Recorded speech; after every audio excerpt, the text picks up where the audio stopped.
Wabus sairi idza waqdafa min Arafah. Bab berjalan pada saat bertolak dari Arafah menuju Musdalifah. Haddasan Abdullah bin Yusuf akhbarana Malik an Hisham bin Urwah. Qala sesungguhnya bapaknya itu berkata, Su'ila ditanya Usama tu Usama. Wa ana dan aku saat itu jadi sedang duduk. Kaibakana, bagaimana halnya ada siapa Rasulullah SAW Yasiru berjalan Rasulullah di hajatil wada'i pada saat haji wada di Nadafa'a saat beliau bertolak dari Arafah ke Musdalifah. Ola berkata itu bapaknya tadi karena ada Nabi Yasiru berjalan Nabi al-atako secara atak. Atak itu tidak cepat dan tidak lambat. Jadi pelan-pelan. Aidza wajada maka apabila beliau mendapati pajrotan sebuah tempat, pajwatan sebuah tempat dalam arti lembah gitu kan. Naso maka beliau agak cepat jalan. Walau berkata Hisham wan nasu al-nas itu pokok anak di atas anak, artinya lebih cepat jalan beliau. Ola berkata Abu Abdillah Fajwatan Mittasiun tempat yang datar, gitu, yang luas. Wal jami'u jama'u pajawatin pajawat. Kepija atau pija. Kadalika rokatin rikaan. Seperti kata roka, jamaknya rikat. Manasud di tempat itulah sahih nafiror, tapi tidak berlari. Jadi ini hadis memberikan penjelasan saat Nabi Shallallahu Alaihi Wasallam bertolak dari Padang Arafah yang dilakukan setelah beliau wukuf Padang Arafah, beliau berjalan ke Muzdalifah. Kalau jamaah sekarang naik bis, kita nunggu. Setelah biasanya setelah beres asar menjelang maghrib, gitu. Menjelang maghrib, kemudian biasanya kita nunggu bis, tapi yang dilakukan oleh Rasulullah beliau berjalan. Ya, karena waktu itu belum ada kendaraan kecuali orang. Beliau berjalan dengan cara jalan yang anak. Anak itu tidak terlalu lambat, tidak terlalu cepat. Jalan biasa barangkali gitu dalam istilah kita. Tapi apabila beliau mendapati satu tempat yang agak luas, maka beliau mempercepatnya. Ya mungkin karena bukit-bukit waktu itu kelihatannya ya. Kalau sekarang sudah agak rata, bukit-bukit, kalau di bukit-bukit agak pelan, tapi kalau di tempat yang agak luas, beliau mempercepat langkah beliau. Itu informasi yang kita dapatkan dari sini. Nah, sekarang yang dilakukan adalah menggunakan bis. Kadang-kadang suka lambat juga bis itu. Kadang-kadang nunggu sampai jam 10 malam gitu, baru datang bisnya. Bukan apa-apa karena macetnya kalau saat ini. Kalau zaman dulu belum sampai jutaan, baru paling banyak ratusan ribu, 100.000. Belum terlalu padat. Kalau sekarang susah untuk tepat waktu. Nah, kemudian ya tergantung kalau kita masih maghribnya di Padang Arafah berarti sholat dahulu di Padang Arafah kalau sekarang. Jadi kalau yang dilakukan oleh Nabi nanti maghrib dan isyanya itu sudah ada nyampe di Musdalifah. Situ dilakukan jamak lagi. Jamak dan kosor juga beliau. Tapi yang sekarang itu kita nunggu setelah asar datang-datang bis pukul 10. Jadi ya sekalian maghrib dan isyanya di Padang Arafah saja. Dan kadang-kadang setelah di Musdalifah juga tidak turun dari bis karena terburu-burunya waktu. Padahal sebetulnya harus sampai subuh. Yang dilakukan oleh jamaah sekarang kadang-kadang tidak mau turun, tetap pada di bis saja. Ya, nanti di Musdalifah itu harusnya turun mengambil batu kerikil untuk melempar jumroh nanti di Padang di Mina. Waktu yang pertama saya tidak turun gitu, karena bisnya tidak mau melaju lagi, mau jalan lagi. Tapi pada saat haji kedua itu disuruh turun hanya untuk mengambil batu kerikil-kerikil saja. Padahal sunnahnya itu adalah mabit di situ, menginap di Musdalifah. Harusnya ya tiduran di situ. Tapi ya kita tidak bisa ngatur sekarang kan diaturnya oleh itu oleh bis-bis itu. Yang dilakukan oleh Nabi adalah mabit di Musdalifah. Itu termasuk wajib haji. Wa fi hadha hadisi kaifiyatu sari bidabi min Arafah ila Musdalifah. Jadi hadis di atas memberikan penjelasan bagaimana tata cara berjalan dari Padang Arafah menuju Musdalifah. Dengan maksud diajal istijal di sholat untuk supaya bisa melakukan sholat maghrib dan isya di pada di Musdalifah. Jadi sebaiknya yang dilakukan oleh jamaah itu sholat maghrib dan isya itu di Musdalifah. Tetapi kondisi saat ini ya berubah berbeda. Padahal kita naik bis, kadang maghribnya masih di Padang Arafah, kan isyanya juga. Yang terjadi saat itu yang dilakukan oleh Rasulullah, maghrib dan isya sudah bisa dilakukan di Musdalifah. Jangan sampai ditinggalkan sholat, masa haji tidak sholat, haji tunai. Tetap kita harus melakukan sholat dengan beragam cara. Sama seperti kita puasa tapi tidak sholat waktu, tidak ada. Tetap lakukan sholat. Demikian juga waktu melakukan ibadah haji. Serepot apapun tetap lakukan. Memang merepotkan itu ibadah haji itu karena harus pergi ke sana kemari. Nah, bagi kita yang sudah risiko tinggi, yang sudah tua memang agak merepotkan. Yang jalan saja susah, ya makanya tidak perlu pergi haji saja dalam kondisi sakit. Tapi kalau yang masih dianjurkan yang haji itu adalah yang masih segar, yang masih bisa jalan. Sehingga usahakan segera haji. Yang sudah punya kemampuan. Tapi kalau sekarang kan harus nunggu puluhan tahun ya. Sekarang dengan Kementerian Haji itu dirata-ratakan hanya 26 tahun nunggu. Semua jemaah haji di Indonesia itu. Kalau sebelumnya ada yang sampai 45 tahun, tapi ada juga yang 19 tahun, ada juga lagi yang 15 tahun. Tapi sekarang semua jemaah haji nunggunya 26 tahun. Kita tahu bagaimana cara perhitungannya. Walaupun tetap berangkatnya itu ya tidak semuanya juga. Pasti sekitar 200 ribuan saja yang berangkat. Tapi secara perhitungan matematisnya dirata-ratakan semuanya 26. Sehingga kalau kita daftar sekarang dalam keadaan usia 40-an gitu, nanti berangkat usia 60-an sudah mulai rarempok, sudah mulai backlog kita. Tapi mudah-mudahan dipercepat juga itu tergantung nasib. Kemudian di hadis berikutnya, haddatsana Musaddad haddatsana Hamad bin Zaid an Yahya bin Sa'id an Musa bin Uqbah an Quraib maula Ibn Abbas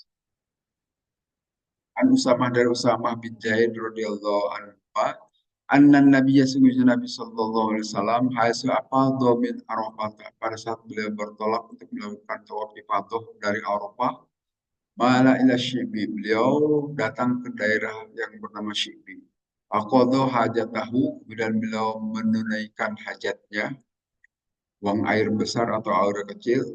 Tawaddoa kemudian Nabi berwudu. Fakultu kemudian saya bertanya, ya Rasulullah, wahai Rasulullah, sholat apa engkau sudah sholat? Fakola maka menjawab Rasulullah, as-sholat amamaka. Nanti saja sholatnya.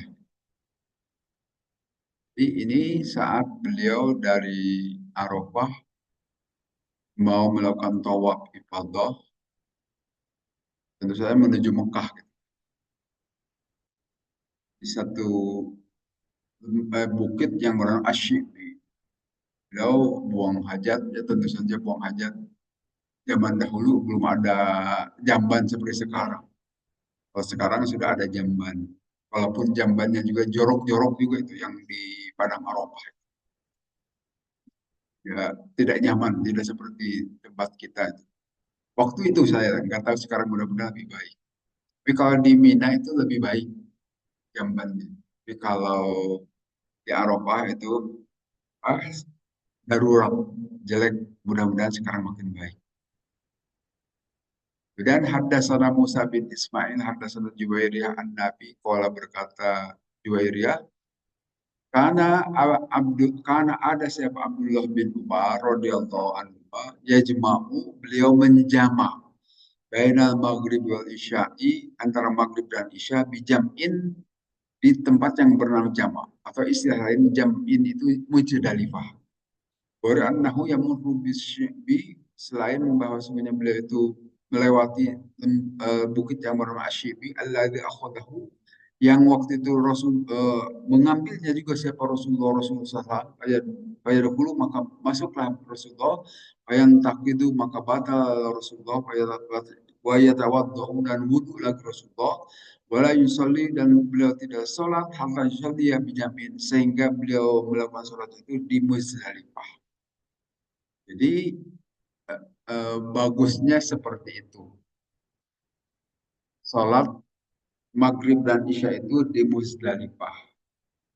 Karena jaraknya sebetulnya dekat hanya beberapa kilo, 3 atau 5 kilo barangkali. Ya memang kalau ditempuh dengan jalan kaki lumayan juga. Tapi maghrib dan isya sudah sampai di Muzdalifah. Walaupun sekali lagi saat ini kadang-kadang pukul 10 kita masih di Padang Arafah. Karena bisnya belum datang. Tapi kalau dengan jalan kaki bisa lebih cepat. Ya kita tidak tahu kemana arah Muzdalifah itu kan. Nanti bisa nyasar lagi. Jadi ya sudah tunggu bis. Kemudian hadis berikutnya hadasan Qutaibah hadasan Ismail bin Ja'far an Muhammad bin Abi Harmalah an Quraib Maula bin Abbas an Usamah bin Zaid radhiyallahu anhu. Kalau berkata Zaid Usamah bin Zaid, Rodik tu aku telah dibonceng gitu kan. Atau telah membonceng Rasulullah kepada Rasulullah SAW min Arafatin dari Arafah. Dalam membalagu maka pada saat sampai siapa Rasulullah SAW Ashiba ke tempat yang bershiba al-Aisar alladzi duna Muzdalifah yang dekat dengan Muzdalifah. Anakho beliau turun dulu apabila kemudian beliau buang air kecil sumaja'a kemudian datang lagi Rasulullah pasif tu alaihi al wadu'a kemudian saya menyodorkan air untuk wudhu. Watawaddoa maka wudhu Rasulullah wudhuan khafifan dengan wudhu yang enteng. Nah, wudhu yang enteng itu barangkali hanya sekali-sekali karena air sedikit. Beda dengan di kita airnya banyak ngalir. Kalau di ya apalagi zaman itu susah dapat air. Enggak wudhu beliau itu hanya khafifan istilahnya. Dan barangkali khafifan itu hanya sekali-sekali itu membasuh. Fakultu maka aku bertanya as-sholat itu ya Rasulullah di mana sholat ya Rasulullah? Kala menjawab Rasulullah as-sholatu amamaka. Nanti saja sholatnya jangan sekarang. Arokiba maka menunggang lagi Rasulullah SAW hatta atal Muzdalifah sehingga beliau tiba di Muzdalifah. Fasolah maka baru sholat di Muzdalifah. Sumarodipa kemudian membonceng lagi al-fadl Fadl. Fadl itu saudaranya Ibnu Abbas ya. Rasulullah kepada Rasulullah SAW goda tajamin menuju Muzdalifah tadi atau setelah dari Muzdalifah. Jadi ini memberitakan perihal wajib haji sekali lagi. Menginap di Muzdalifah itu termasuk wajib haji. Artinya kalaupun kita tidak melakukannya tidak apa-apa. Hanya harus kena dam gitu kan. Dam itu kalau tidak menginap di Muzdalifah. Demikian juga di Mina itu wajib haji.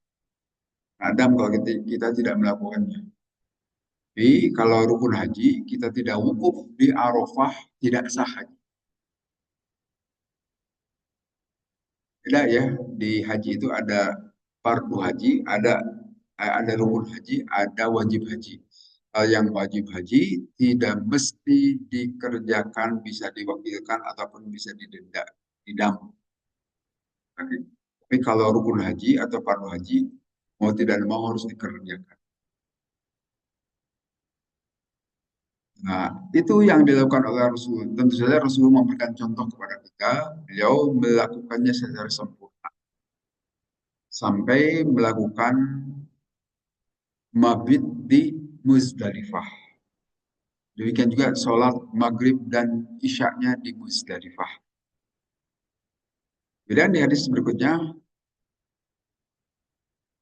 Allah berkata kepada Ibnu Quraib, "Akhbaruni maka mengabarkan kepadaku Abdullah bin Abbas radhiyallahu anhuma anil Fadl dari Fadl, anna Rasulullah sesungguhnya Rasulullah SAW dan yajal terus-terusan Rasulullah lebih membaca talbiyah hatta balagul jamrota sampai beliau tiba di Jumroh. Artinya perjalanan dari Muzdalifah ke Mina dilanjutkan besoknya setelah subuh. Nah, tetapi selama di perjalanan dari Muzdalifah ke Mina, beliau terus membaca talbiyah. Labbaik Allahumma labbaik terus sampai beliau berjumpa dengan Jumroh Aqobah. Jumroh Aqobah itu dilemparnya pada pagi hari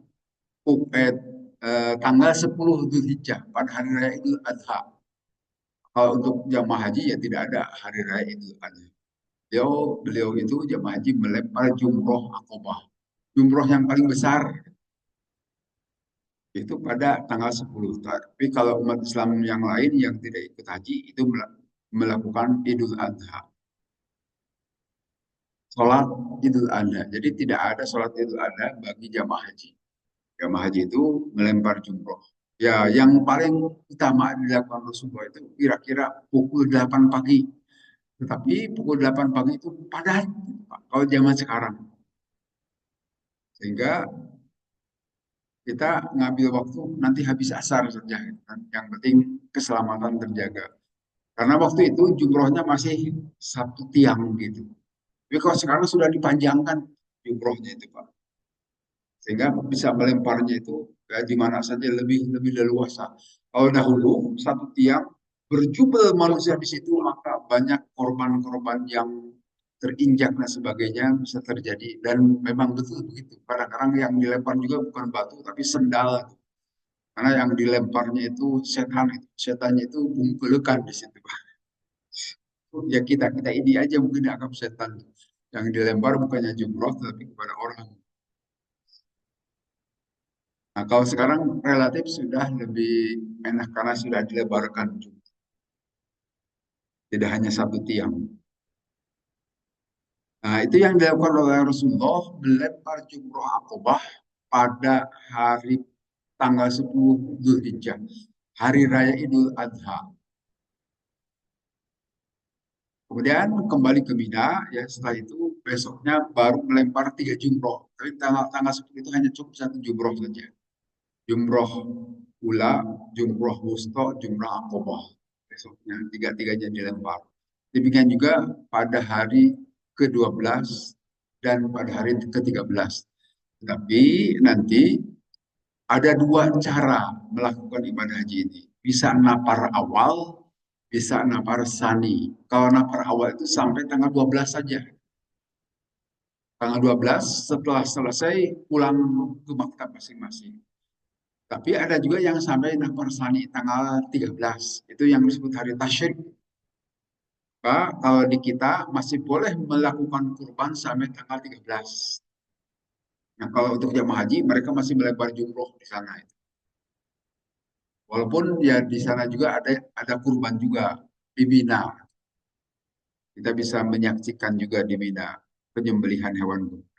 Dan umumnya seperti dam yang melakukan haji tamattu itu kan harus harus ber, menyembelih menyembelih domba. Nah, kita bisa menyaksikan penyembelihannya walaupun kita tidak tahu yang mana domba saya. Tapi di situ ramai banyak yang menyembelih. Kalau di kita kalau menyembelih domba itu harus dilakukan oleh rame-rame dipegangi. Kalau di sana sendirian saja itu bang penyembelih itu. Demikian juga onta tidak perlu rame-rame, cukup sendirian saja langsung di.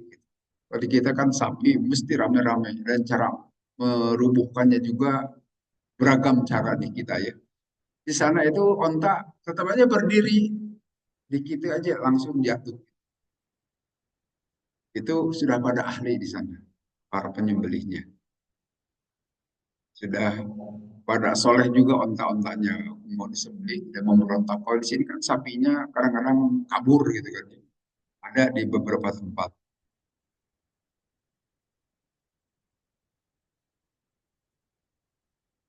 Ini penjelasan dari yang tadi. Nah, kemudian di hadis berikutnya, Haddatsana Sa'id bin Abi Maryam, Haddatsana Ibrahim bin Suaid, Haddatsani Amr bin Abi Amrin wa Maula al-Maqallib, Akhbarul Sa'id bin Jubair, Maula Walibah al-Kufi, Haddatsani Ibn Abbas, radhiyallahu anhu, annahu semuanya Ibn Abbas dapat bertolak ma'an Nabi beserta Nabi yauma Arafah pada hari Arafah.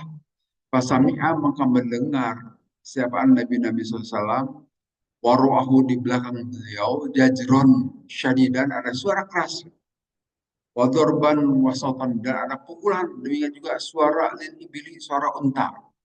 Asyara maka isyarat Nabi bisa dengan pecut beliau ilahim kepada mereka yang keras itu. Ayuhanna saya orang-orang alaikum bisakinah tenanglah kalian kenapa kok sampai ribut gitu.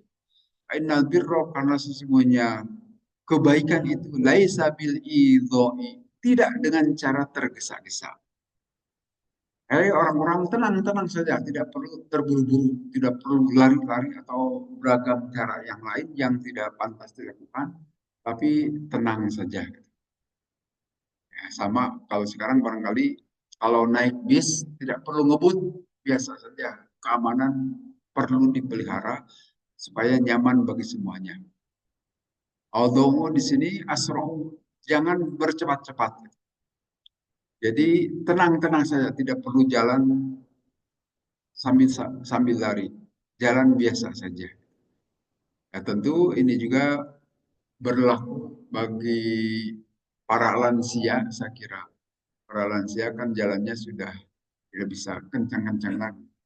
Maka jalanlah seperti biasa. Tidak perlu bercepat-cepat. Itu maksudnya di sini Rasulullah. Waktu itu dengan rombongan yang lain. Tapi di belakang beliau mendengar suara-suara kencang dan ada teriakan-teriakan ontak. Mungkin dipukuli atau bagaimana gitu. Sampai terdengar oleh Rasulullah. Nah, Rasulullah memberikan instruksi di sini. Alaikum bis sakinah. Alaikum bis sakinah. Tenang-tenanglah. Nah ini bahasa, kalau dalam bahasa tata bahasa Arab disebut igro. Gitu, Pak. Igro itu perintah sebetulnya, instruksi. Tetapi perintah untuk kebaikan. Ada dua macam, ada tahdir, ada igro. Kalau tahdir peringatan untuk menghindari perbuatan yang buruk, tapi kalau igro anjuran untuk mengerjakan perbuatan baik. Seperti misalnya as-sholata jami'ah itu adalah igro itu sebetulnya.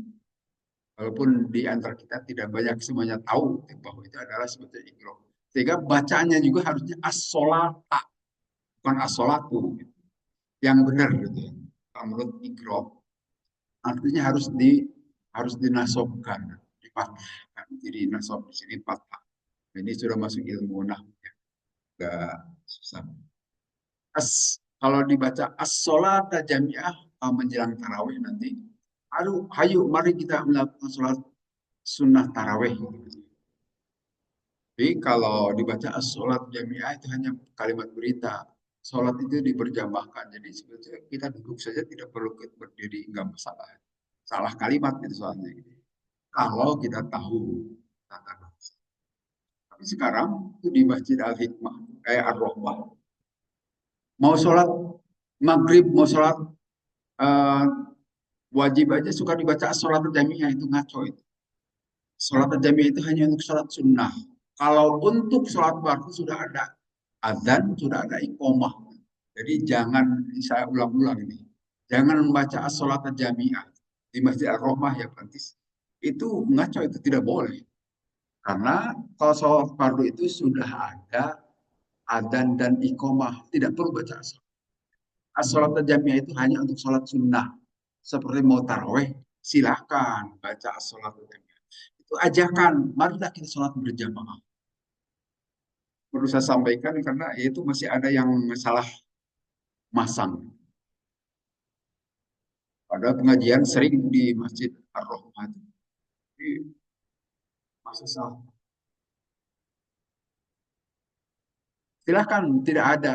Karena sudah ada adzan, ada iqomah. Adzan iqomah itu kan hanya untuk sholat fardu saja. Tidak ada untuk sholat. Sholat sunnah itu hanya as-sholata jami'ah. Selesai gitu aja. Karena saya suka sholat jamaah tidak hanya di masjid ini, kadang suka ke Ar-Rahmah, kadang ke Al-Furqan itu. Jadi saya tahu. Oke, hadis berikutnya. Haddatsana Abdullah bin Yusuf akhbarana Malik an Musa bin Aqabah an Quraib an Sama bin Zaid radhiyallahu anhu annahu sami'ahu mendengar itu Sama bin Zaid Yakul berkata sama, dapaatlah bertolak siapa Rasulullah SAW bin Arafah dari Arafah, anazala Syiba. Kemudian beliau singgah di Asyiba. Apabila kemudian beliau buang air kecil, semata doa kemudian beliau wudhu, walam yusbik, tetapi beliau tidak menyempurnakan al-wudhu'a terhadap wudhunya. Fakultu maka kemudian saya berkatalah kepada Rasulullah, apakah sholat di sini Rasul? Nah, ini hadis diulang. Pakola maka menjawab Rasulullah, salatu ama maka nanti saja sholatnya. Wajah maka datanglah Rasulullah al-Muzdalifah ke Muzdalifah, kata waktu kemudian beliau wudhu lagi, pas bago maka menyempurnakan wudhunya. Summa ukimat kemudian ditegakkan, didirikan as-sholatu sholat. Pasollah maka beliau sholat al-maghrib, sholat maghrib. Cuma annahu kullu insanin ba'irohu. Kemudian orang-orang itu mengikat otaknya di tempatnya. Semua ukimat kemudian diberdirikan as-sholat Rasulullah maka kemudian sholat Nabi walam yusalli dan tidak sholat beliau bainahuma antara maghrib dan isya. Antara maghrib dan isya ini perilaku jamak takhir. Kalau jamak takdim itu artinya kalau sholat duhur dengan asar dilakukan waktu duhur, kalau maghrib dan isya dilakukan waktu maghrib itu jamak takdim. Nah itu harus nyambung antara duhur dan asar itu. Tidak boleh ada jedanya. Tapi kalau nanti jamak takhir itu bisa saja kita melakukan jamak takhir itu antara duhur dan asar, tapi dilakukannya waktu asar. Nah, bisa saja kita mendahulukan sholat asar dahulu atau mendahulukan sholat duhur. Mengapa mendahulukan sholat asar? Karena yang punya waktu asar. Kemudian baru duhur. Atau bisa juga kita mendahulukan sholat duhur, baru kemudian sholat asar. Mengapa mendahulukan sholat duhur? Karena sesuai dengan urutan. Tapi kalau sholat jamak takdim harus mendahulukan duhur, baru asar. Atau mendahulukan maghrib, baru isya. Itu aturan yang kita pahami seperti itu. Kemudian antara kalau sholat jamak takdim antara duhur dan asar itu tidak boleh ada pemisah, harus nyambung. Tapi kalau jamak takhir bisa saja kita sholat asar atau sholat duhur dahulu, kemudian setelah itu kita makan dahulu misalnya ya. Setelah itu baru sholat asar lagi masih boleh kalau jamak takhir dipisah antara dua sholat. Tapi kalau jamak takdim tidak boleh, harus nyambung. Karena saat niatnya juga harus disambungkan antara duhur dengan asar, antara maghrib dengan isya. Tapi tidak boleh jamak takhir atau jamak takdim antara maghrib dengan asar. Ya ada contohnya. Ya, kita harus ketahui ini. Jangan sampai kita melakukan di jamak antara asar dan maghrib itu tidak ada contoh dari Rasul. Yang ada itu hanya tadi duhur dan asar, maghrib dan isya. Dan subuh juga tidak ada. Subuh itu harus tetap dilakukan 2 rakaat. Dan sendirian, tidak ada jamak. Nah, ini menceritakan seperti itu. Rasulullah menjamak antara dua sholat dan tidak sholat di antara keduanya. Nah, ini barangkali sholat jamak takdim, maghrib dan isya. Tapi nanti ada cerita lain bahwa beliau melakukan kegiatan apa-apa gitu kan antara sholat Dua itu jamak takhir. Itu yang dipahami oleh nanti oleh para ulama berikutnya seperti itu. Ini saya kira kalau saat ini barangkali kita tidak perlu, tapi pada saat kita melakukan perjalanan, oh gimana aturannya ya secara teknisnya, perlu tahu itu kita harus tahu, jangan sampai bingung, aduh gimana caranya. Itu perlu kita mengetahui sejak dari sekarang. Kemudian hadasana Adam hadasana Ibnu Abi bin Ani Zuhri an Salim bin Abdullah an Ibnu Umar dari Ibnu Umar radhiyallahu anhu. Qala berkata Ibnu Umar, jamaah telah menjama siapa Nabi sallallahu alaihi wasallam beda maghrib wal isya'i antara maghrib dan isya bijam'in di Muzdalifah. Kullu wahidatin minhuma bi iqamatin. Masing-masing dibacakan iqamah. Wala yusabbih dan tidak membacakan tasbih Nabi bainahuma di antara keduanya. Wala asari kulli wahidatin minhuma. Dan tidak melakukan kegiatan apapun di antara keduanya. Jadi kalau kita melakukan sholat jamak itu masing-masing tetap baca iqomah. Untuk sholat maghrib, iqomah. Selesai maghrib, baca lagi iqomah. Untuk sholat isya. Silahkan, boleh dibaca iqomah. Walaupun tidak perlu adzan untuk sholat isya atau sholat keduanya. Adanya cukup sekali saja. Tapi iqomahnya bisa dibaca setiap kita mau melakukan sholat. Sunnah itu tentu saja. Kalaupun tidak juga ya sah saja sholat. Silakan. Kemudian di hadis berikutnya hadasana Khalid bin Makhlad, hadasana Sulaiman bin Bilal, hadasana Yahya bin Sa'id, wala akhbarin Adi bin Sabit, qala hadasani Abdullah bin Yazid al-Khatmi, qala hadasana Abu Ayyub al-Ansari. Anna Rasulullah SAW, sesungguhnya Rasulullah SAW jamaah telah menjamak sholat Rasul di hajatil wada pada saat beliau melakukan haji wada al maghriba wal isya antara maghrib dan isya bil muzdalifati di Muzdalifah. Ini saya kira hadis sahih dan mutawatir yang diriwayatkan oleh banyak orang. Jadi yang dilakukan oleh Rasulullah itu sholat maghrib dan isya itu di Muzdalifah. Yang tadi saya katakan zaman saat ini agak sulit gitu ya bagi jamaah kita yang kita tidak tahu tempat-tempatnya, mau berjalan juga tidak tahu, apalagi ditambah dengan gelap karena menjelang maghrib gitu kan ya. Daripada nyasar ya juga tunggu bisa saja, kadang pukul 10, pukul 11 baru nyampe. Ya kita sholatnya tidak di Muzdalifah. Padahal yang dilakukan oleh Rasulullah di Muzdalifah.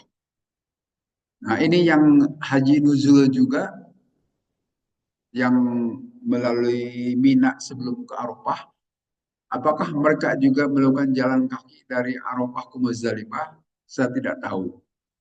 Karena kalau waktu itu sudah disediakan bis. Kalau yang kecapean kelihatannya naik bis. Tapi kalau yang mau jalan juga boleh saja sebetulnya. Memburu supaya sampai di Muzdalifah. Kalau ingin ikut sunnah Nabi harus begitu. Persis gitu kan ya. Persis nanti Maghrib dan Isya itu bisa sholat di Muzdalifah. Jamak juga dan kosor.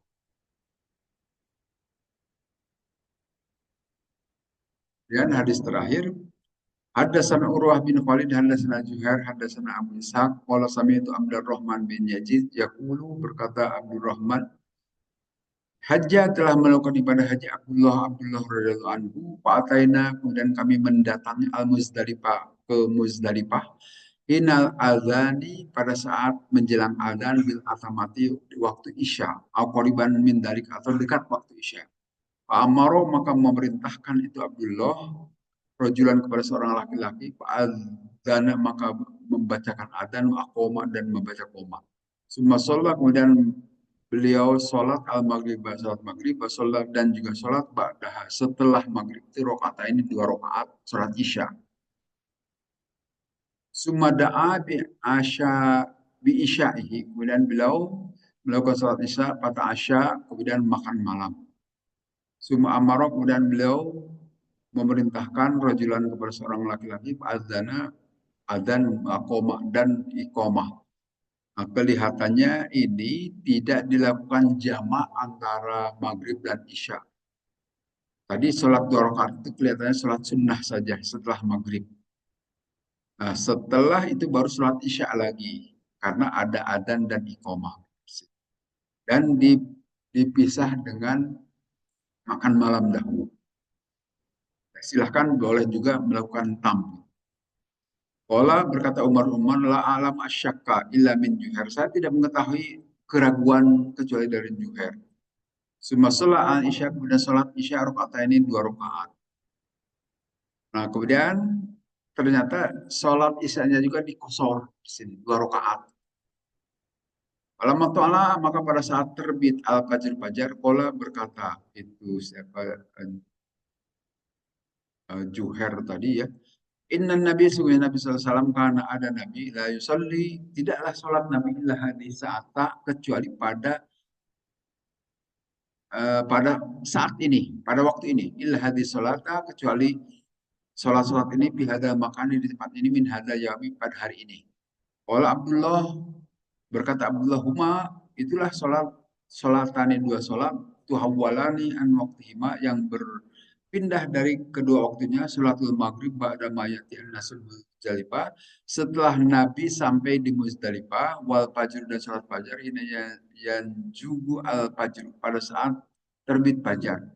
Qala berkata rawi hadis itu saya melihat an-nabiy kepada Nabi yang mengerjakan itu semua. Jadi sholat maghrib, isya dan fajar atau subuhnya juga Nabi masih di Muzdalifah. Setelah subuh baru menuju ke Mina, melempar jumroh. Kalau kita kadang-kadang yang jamaah saat ini malam-malam juga sudah pergi ke Mina, tetapi tidak nyampe-nyampe karena tersesat. Karena jaraknya tidak terlalu jauh. Tersesat itu bisa saja karena kepadatan, tentang kepadatan. Baru nyampe nanti ke Mina pukul 10 gitu kan Pak. Subuhnya yaitu di bis, gitu, sholat subuhnya. Ya dengan cara tayamum barangkali ya. Ya bagaimana lagi. Kita di bis maka tayamum yang penting sholat subuh di situ. Nah, baru nyampe ke Mina nanti pukul 10 sehingga ya udah telat kalau mau pagi-pagi ke melempar jumroh Aqobah.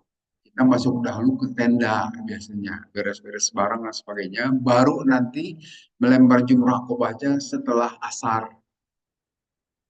Setelah asar supaya tidak terlalu panas juga tujuannya begitu dan tidak terlalu berjubel. Walaupun susah mengukur kejubelan jemaah haji di Jamarot itu di tempat melempar jumroh tetap saja ramai gitu kan Pak. Di jalan juga tetap ramai itu Pak. Tapi nampaknya lebih lengang dibanding kalau pukul 8. Kalau pukul 8 pagi itu oh, karena waktu utama itu. Banyak jamaah yang ingin melempar jumroh pada waktu utama itu. Maka kita menggunakan waktu biasanya setelah asar supaya tidak terlalu panas. Nah, tentu saja ini juga tergantung pengalaman dari ketua rombongan, pembimbing hajinya. Biasanya pembimbing haji itu ya sudah pernah melakukan ibadah haji dan tahu kondisi untuk keselamatan jamaah, apalagi ada jamaah risiko tinggi, gitu kan. Terus hati-hati, jangan sampai nanti terjadi kecelakaan atau ada apa-apa di perjalanan atau di jamarotnya itu. Saya kira itu bahasan kita pagi ini.